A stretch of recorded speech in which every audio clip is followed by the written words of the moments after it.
This video is not about what you should do or the jobs to mention in your first service job card, but this is about the things you should avoid doing at your first service. It's no secret that your dealership earns a big chunk of its income from the service station, and the good thing is that the service station is a source of recurring income from customers who have purchased their vehicle from the dealership.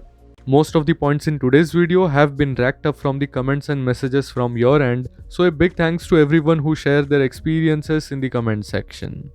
A lot of manufacturers run free service policy for their initial few services, but as a consumer we should know that the consumables used for the free services are to be paid by us. So everything from your first oil change to the oil filter has to be paid by you.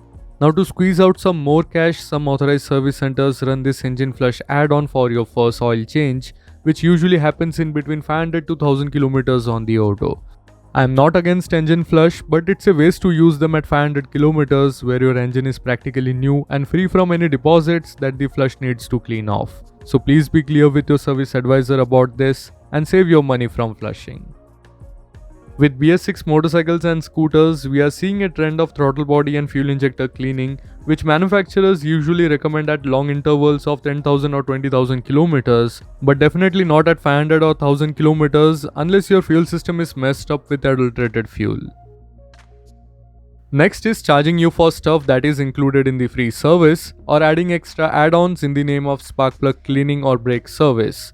Stay away from them unless you have any real issue.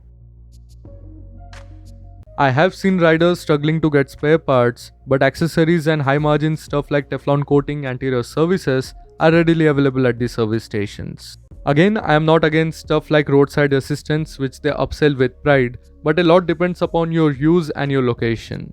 Like RSA never made any sense for my friend's Activa, which was used only for milk and grocery shopping in the 2-kilometer radius of his residence, while the Honda service is located in his next lane.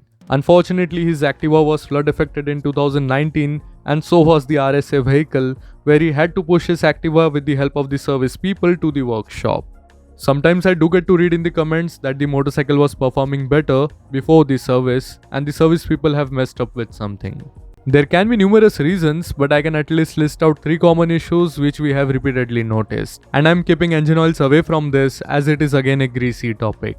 One is the transmission clutch, where the technician must have adjusted the free play and made it difficult for the gearbox and the rider for the engagement. So the clutch can be one of the culprit. Next could be the drive chain. We have personally faced this with the Duke 200, where the chain was so tight that it almost had no slack after the first service, which directly affects the performance, NVH, and of course the life of the chain and sprockets. This also indirectly affects the performance of the rear suspension as well. As we speak of suspension and comfort, small stuff like higher than recommended air pressure in the tire that was filled during the service can make your ride rough and bouncy. At last, I would like to mention about the service interval, where it is better to limit your visit to service stations based on the manufacturer's recommended service interval, as many service stations try to boost their footfalls by requesting customers to bring their vehicles for quarterly checkups and service. These are also celebrated in the form of monsoon, winter and summer service camps with some discounts. I personally would avoid visiting service stations during this service camp for any major or critical work, as workshops are overloaded with jobs during these camps and chances are high that it becomes difficult for the technicians and floor managers to pay attention to detail on every job in hand. Of course, there are exceptions where I have seen some really efficient and trustworthy workshops from Yamaha, Maruti Suzuki and even Bajaj. But service experience can differ from dealer to dealer, and I am highlighting dealer's workshop here as the service industry is a space where the dealer's workshop has a bigger role to play than the manufacturer. I am saying this because it is almost impossible for a manufacturer to provide identical service across its service network. So this brings me to the end of this video, where I have tried something different and I would love to read your opinion in the comment section. So that's it for this video and I hope you guys have liked it.